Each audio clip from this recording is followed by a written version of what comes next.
tayo sa airport para sundin ang matandang ginang sa pagbalik niya sa bansa.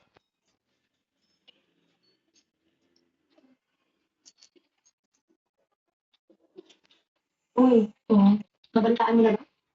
Papasok na sa kumpanya ang asawa ng presidente. Ano? Kailangan pa bang magsama ng asawa ng presidente kung wala pa siya magkaibigan?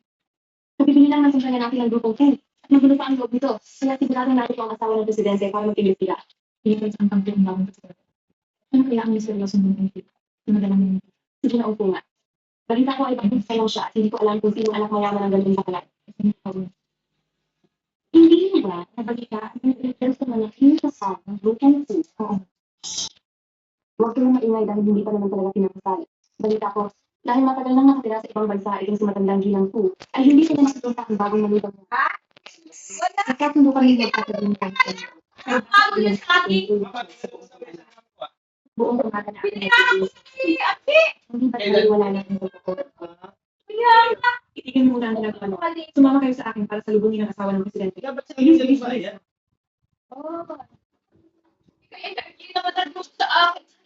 Nandito naman ako. Sino ba ang salubungin?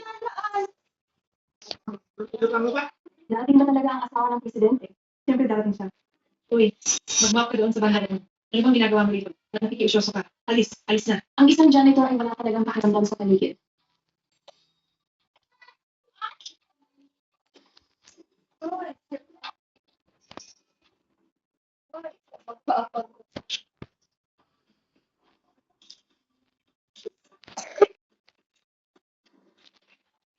Ay, punta ko kayo. Sa wakas ay dumating ko kayo. Ako po si Shanglo. Sila po ang mga kasama natin sa dito. Ay, kumusta po kayo? Hello sa inyong lahat. Ako ang bagong specialist na si Jan Wedna. Ha? Bakit parang pamilyar siya? Madam, hindi nyo na kailangan magpakababa ng ganyan. Kalat na po ang balita tungkol sa pagkakasal ni Presidente Cruz. Alam namin lahat na sa iyo ang asawa ng Presidente. Presidente Cruz. Asawa. Siya ang asawa ng Presidente. Halika kayo. Maligayang pagdating ko sa kumpanya, madam, para gabayan ang aming trabaho. Napakagalang ng mga taong ito sa akin. Pinagkamalan nila nila akong asawa ng presidente ng grupo ko na hindi pa kailan namin pasulat sa bibig.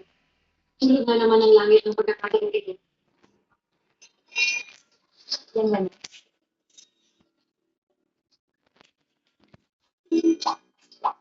Sino ba? Ito, no chichi. Pagkakatayo ng explain. Ang liit nga naman ng mundo. Dito ka na rin ba nagtatapos sa entry? Aba, hindi ba ito ang ulilang napatalsik sa paalam? Hindi tayo magkaklase.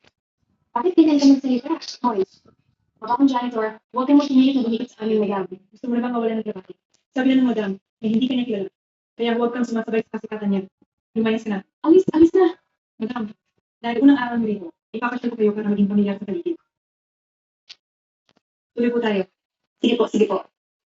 Alis. Madam, dahan lang po.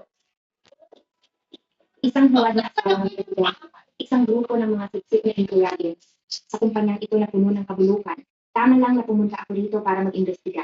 Dahil dito, ipapakita ko ang galing ko, papalinisin ang kalat para kay Richard, at pati na rin ang investor na ito.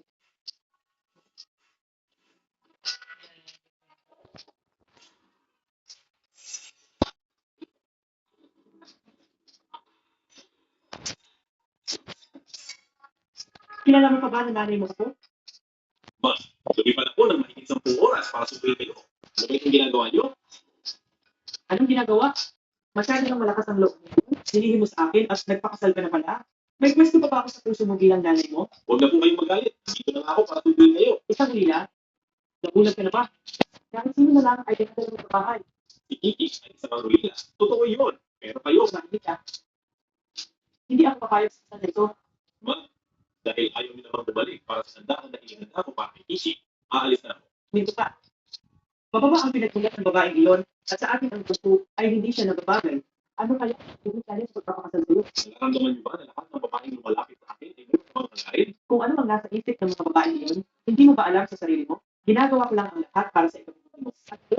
At ngayon ay ako pa ang pinipili mo. Gusto mo umalis? Huli na. Huli na.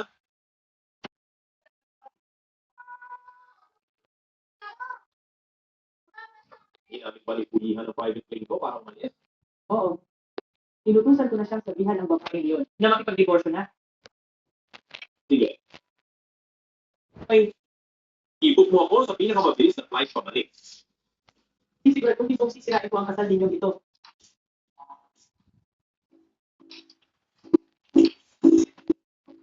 Isang presidente na hindi kailanman nagpakita ng pagpa. Isang bagong kasal na asawa ng presidente na hindi pa kinikilala ng Vienna. Ito na talaga ang pagkakataon na bigay sa akin ng langit. Madam, ito po ang hiniwa kong pakwan para sa inyo. Ito po ako papalis. Bibili pa po ako ng iba kung may gusto kayo. Madam, ito po ang kapin. Balik ako. Pinulis ng presidente para sunduin ang matandang madam sa ibang bansa. Siguradong aalagaan po namin kayo ng mabuti para sa inyo. Hoy.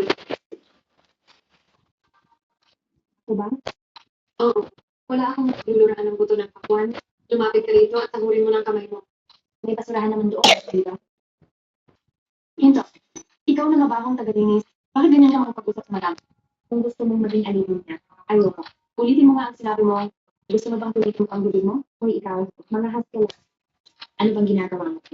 Hoy, bakit ka naman? Hala, anong ginagawa niyo dito? Supervisor. Supervisor, nananakit mo siya. Pinagpipili ka ng asawa ng presidente. Bakit magpasalamat ka dahil pinagsigla? Humingi ka agad ng tawad sa madam. Humingi ka ng tawad. Ano kayo nakakasiguro na siya talaga ang asawa ng presidente? Sino ba? Naniniwala ba kami ikaw na tagalinis ang asawa ng presidente? Ang trabaho ko ay hindi dahilan para akulin mo. Kahit na ikaw pa ang totoong asawa ng presidente, wala kang karapatang mag-insulito ng ibang tao. Pare-pareho lang tayo sa walang tingin sa mga hindi na natin dapat nangyayari. Yan, way na. Dahil lang sa ako ang asawa ng presidente, talagang makita ako kayo sa iyo. Ikaw. Lumuhod ka. Linisin mo ito ng maayos. Sobrang walang katuwiran. Hoy, may ganap ka pang sumagot sa madam? Linisin mo na ito agad. Sino ba naman hindi nakakaalam na mahal na mahal ng CEO ang madam? Para sa formal na nakapakilala sa madam, ito mo linggo. Kung siya mismo ang sa ibang bansa, para sunduin ang matandang madam, hindi binili pa niya ang Cloud Tower para inda ang piling. Nagagawa mo sa wali ng madam. Ayaw mo na yata ang nakilig dito sa Kyoto. Hindi ba? Talaga? Ganoon pala kamahal ng CEO ang madam. Nakakaingit naman talaga. Kung ganoon, madam, isama mo kaming lahat. Sa piling para naman makakita kami ng parang ikaw na, Teke. Titingnan ko lang kung may lakas ka ng loob na pumayag. Sa piling ng madam, hindi ba't ang mga mayayaman at sikat lang ang nandoon? Hindi tayo nararapat pumunta sa ganoong lugar. Sa piling na ito, ang matagal nang naninirahan sa ibang bansa, kasi pangalawang batang amo ko ay darating din. Kapag susunod mo, aangat din ang pinagtayuan na parang isang prinsesa.